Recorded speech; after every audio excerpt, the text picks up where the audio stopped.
Hello, my name is Russell Myers. Welcome to Issues Unite. So yes, Ukraine is losing. There is no other way. It doesn't matter how many delusions there are. Even the New York Times is admitting it at this point. Lloyd Austin and Antony Blinken they're not admitting that Ukraine is losing, but they are now saying that Zelensky needs to get to the negotiating table. Antony Blinken says, well, we can't advise Ukraine to give up any territory, but blah, blah, blah, blah, blah, blah, blah, blah. All right. Zelensky is still claiming that they can win if we give them enough weapons. The fact is that all of the weapons that we have sent them, Ukraine literally started with more soldiers and more hardware than Russia had started with, than are Russian soldiers and equipment that are in the country at this point. It's just that the Russian forces have utilized their resources a lot better than Ukraine. They're amateurs.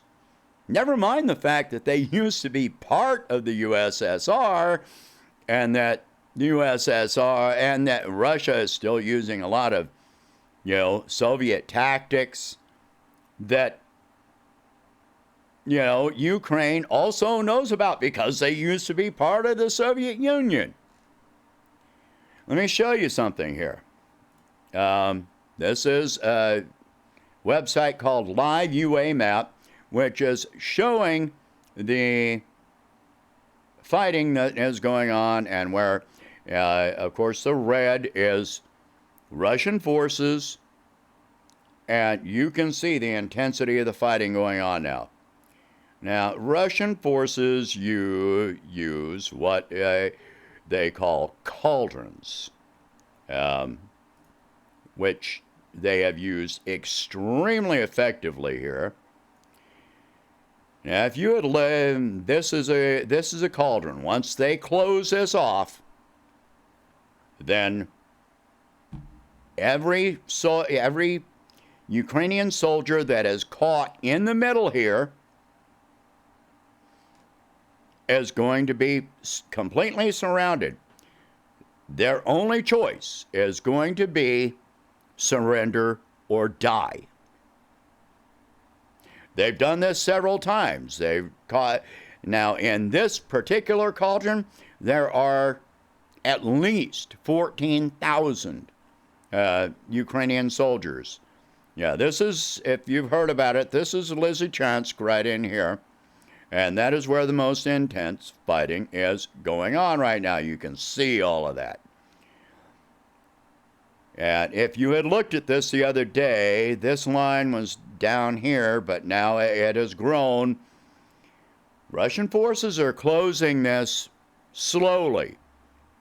If the literal truth is that if Ukrainian forces retreat through here, through this area, then the Russians are not attacking the forces that are retreating.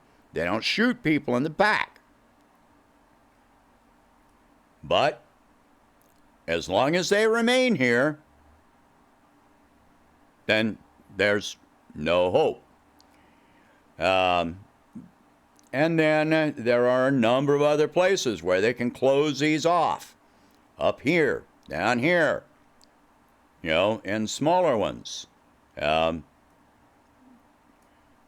Large area right here. So what happens from there? That remains a question, which really, it comes down to what happens diplomatically from this point.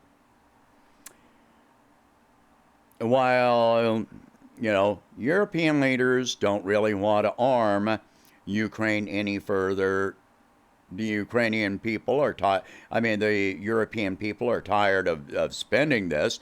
They don't want they're already suffering from the gas sanctions.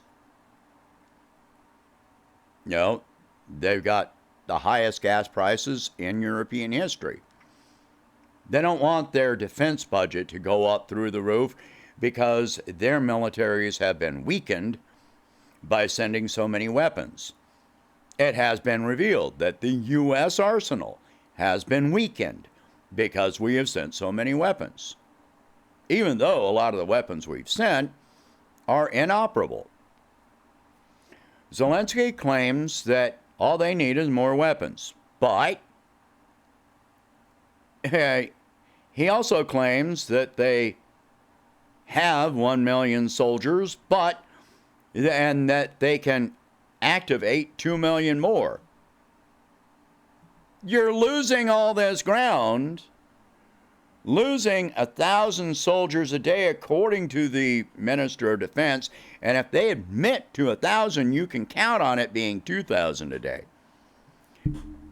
And that is only to death and injury.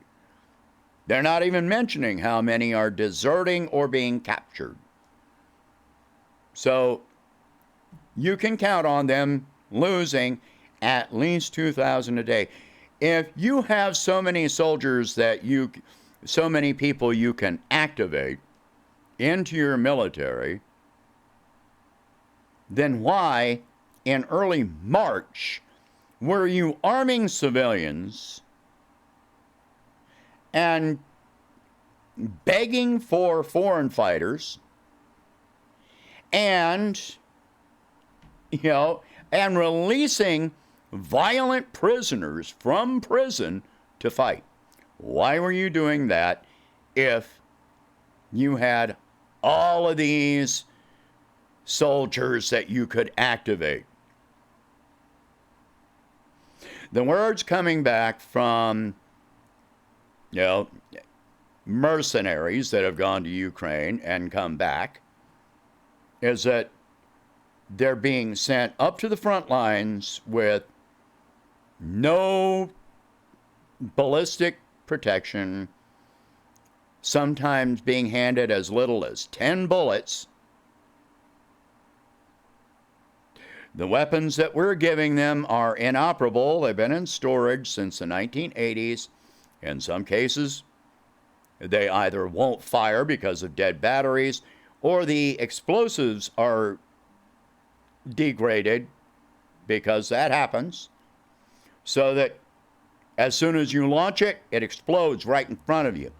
Or it hits the target, a tank, and basically bounces off or pops like a balloon, or a firecracker, and does no damage, which is really the only thing that serves to do is to announce your position if they didn't already know it. So now that mercenaries have been caught and sentenced to death in Donetsk, I don't think a lot more mercenaries are going to be flooding into the country with all of this information that's been coming back. The ones that are there are probably leaving. Now, somebody I wish everyone would watch is Patrick Lancaster. He has been living in Donbass for 8 years. His wife is from Donbass, from Donetsk, and he reports from the front lines. He has put out so many videos where he has artillery shells and mortars landing yards away from him, where there are no military, no Russian or DPR forces anywhere in the village where he's at, and yet Ukraine is shelling these villages. It's nothing but civilians. He has shown, and there are many videos out there showing where Ukraine has been using cluster munitions, which are illegal under international law. So they'll use illegal weapons, but people still want to claim that Ukrainian forces won't use civilians as human shields.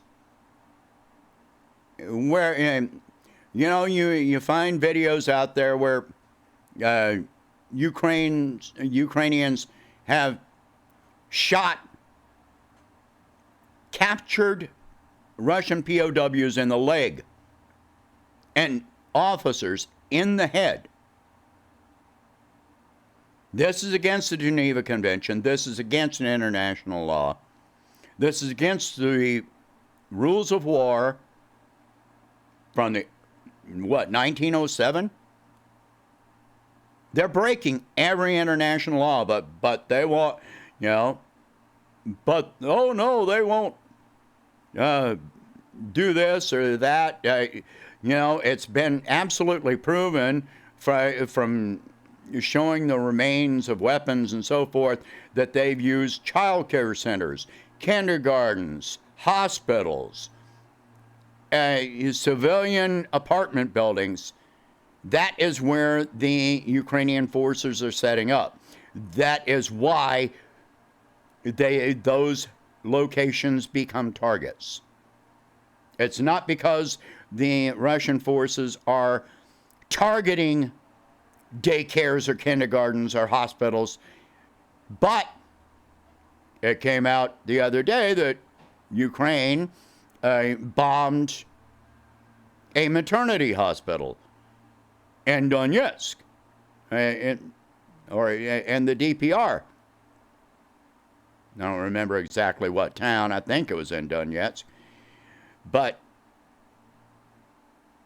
okay, there were no military forces at that maternity hospital. Even the UN said, this is against international law.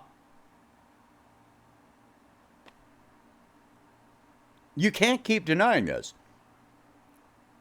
And yet, the United States is still sending more money. This should enrage you. On top of the $40 billion that was voted into by Congress to send to Ukraine, which brought the total to $54 billion we've sent them. Then immediately after that, Biden sends another $700 million worth of weapons to Ukraine. Then on top of that, now he has approved $1.5 billion to be given to Ukraine, not loaned, given to Ukraine every single month for an indeterminate period of time. We've got Americans being laid off. We've got the highest gas prices that we've ever seen in this country. We've got people lining up for food banks because they cannot afford the food prices with the inflation going on. But we can't help our own people, but we can send $1.5 billion a month on top of $55 billion that we've given Ukraine since February 24th. Think about that. That's in 3.5 months. 3.5 months we can give out $55 billion with another $1.5 billion every month for an indeterminate period of time to another country, instead of telling them, no, shut up, sit down and talk and make a peaceful agreement.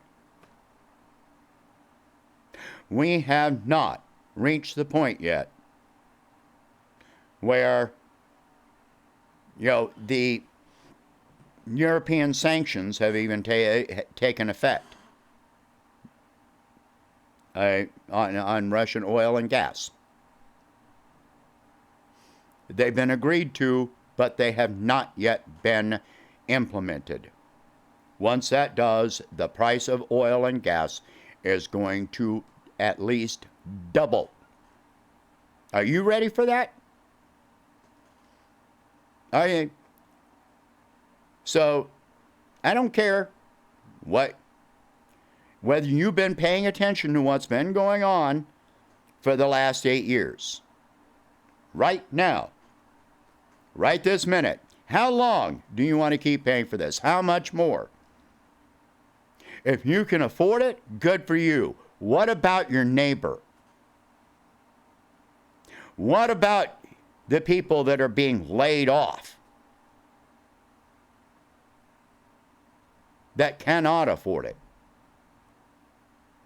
What are you going to feed them? Are you going to pay their utility bills? Are you going to drive them to and from work or pay for their gas? Where does this stop? As far as I'm concerned, it needs to stop now. All right? Share this video. Talk about these subjects. Contact your elected officials and tell them no more aid to Ukraine. No more. Unless it is humanitarian aid, we can send them no money, send them food, send them medicine, etc. No money. If that money can't be tracked, we shouldn't be sending it. Contact them and tell them that.